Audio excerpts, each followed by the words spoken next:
धार्मिक शास्त्रों में नाग को देवता के रूप में माना गया है। भगवान शिव के गले में भी नाग रहते हैं।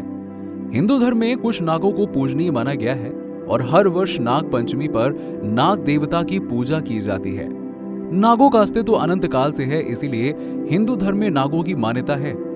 आदिकाल की प्रमुख जातियों में नाग जाति को अलौकिक कहा गया है और तो और सभी नागों का अपना एक महत्व और स्थान होता है। तो दोस्तों, अगर आप भी हिंदू धर्म के महाबलशाली नागों के बारे में जानना चाहते हैं तो वीडियो को पूरा जरूर देखिएगा। और चलिए शुरू करते हैं आज का वीडियो। नंबर 1, शेषनाग। ऋषि कश्यप की पत्नी कद्रू के हजारों पुत्रों में से सबसे बड़े और सबसे पराक्रमी पुत्र शेषनाग थे।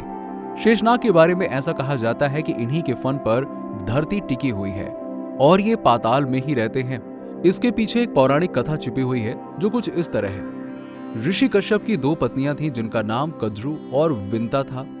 कद्रू सर्पों की मां थी और विंता गरुड़ की मां थी। एक बार ऋषि कश्यप की दोनों पत्नियां टहलने निकली, जहां पर उन्होंने सफेद रंग का घोड़ा देखा। विंता ने कहा यह घोड़ा पूरी तरह सफेद है, जबकि कद्रू ने कहा कि नहीं, सिर्फ इसकी पूंछ काली है। अपनी बात को सही सिद्ध करने के लिए कद्रू ने अपने नागपुत्रों को उस घोड़े की पूंछ से जाकर लिपट जाने को कहा, जिससे घोड़े की पूंछ काली दिखे।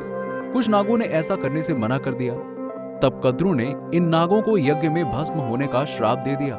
कद्रू से 1000 शक्तिशाली नाग उत्पन्न हुए थे, इसलिए कद्रू को नाग माता के रूप में जाना जाता है। इन हजारों नागों में सर्वशक्तिशाली शेषनाग थे, जिन्हें अनंत नाग भी कहा जाता है। नंबर 2, वासुकी नाग। शक्तिशाली नागों की श्रेणी में अगला नाम नागराज वासुकी का है, जो महादेव के परम भक्त थे। महादेव वासुकी को अपने गले में आभूषण के रूप में धारण करते हैं। वासुकी के मस्तक पर बहुमूल्य मणि नागमणि सुशोभित है। उसकी पत्नी का नाम शतशीर्षा था।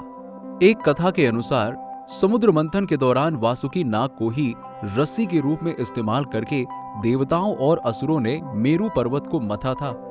इसके साथ ही वासुकी नाग ने ही यमुना के बहाव से श्री कृष्ण ने रक्षा की थी। वासुकी जानते थे कि भविष्य में नाग कुल का विनाश हो सकता है, इसलिए उन्होंने अपनी बहन मनसा का विवाह जरत्कारु से किया था, क्योंकि इन दोनों का पुत्र ही सर्प कुल की रक्षा कर सकता था। नंबर 3, करकोटक नाग। पौराणिक कथाओं के अनुसार करकोटक नाग भी शक्तिशाली नागों में से एक माने जाते हैं। करकोटक शिव के गणों में से एक है। कहा जाता है कि नारद मुनि के श्राप की वजह से करकोटक अग्नि से घिर गया था। तब उसकी रक्षा राजा नल ने की, लेकिन करकोटक ने राजा नल को ही डस लिया, जिससे राजा नल का शरीर काला पड़ गया। राजा नल को करकोटक ने एक श्राप के कारण काटा था, जिसके बाद राजा नल को वरदान देकर करकोटक ध्यान में लीन हो गए। शिव की आराधना की वजह से करकोटक जन्मेजय के द्वारा कराए गए नाग यज्ञ से बच गए, जिसके बाद उन्होंने शिवजी की तपस्या की, जिससे भगवान शिवजी ने प्रसन्न होकर कहा कि जो भी नाग धर्म का सही तरीके से पालन करेगा उसका विनाश असंभव होगा।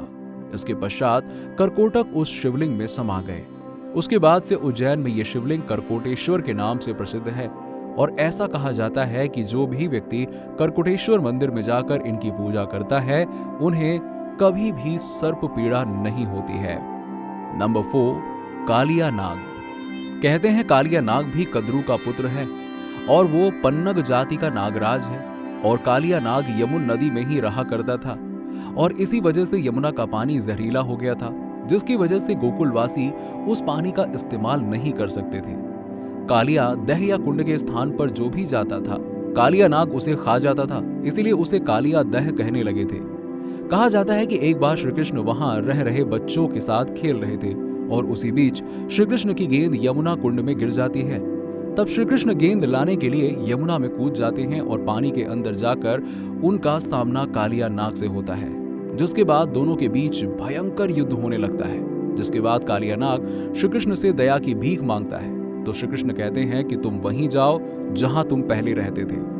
कालिया नाग कहता है कि प्रभु वहां तो आपका सेवक गरुड़ मेरी जान का दुश्मन है। तब श्री कृष्ण कहते हैं कि तुम्हारे शरीर पर मेरे चरणों के निशान देखकर गरुड़ तुम्हारा कुछ नहीं बिगाड़ेगा। उसके बाद कालिया नाग अपनी पत्नी सहित पुनः रमण द्वीप में चला जाता है। तो दोस्तों, इन नागों के बारे में जानकर आपको कैसा लगा, नीचे हमें कमेंट बॉक्स में कमेंट करके जरूर बताइए। अगर आपको हमारी वीडियो पसंद आई हो तो इसे लाइक करें, शेयर करें और हाँ, अगर आप हमारे चैनल पर नए हैं तो हमारे चैनल धर्म मिस्ट्री को सब्सक्राइब करके बेल आइकन दबाना मत भूलिएगा ताकि ऐसे ही और भी वीडियोस आप तक पहुंच सकें।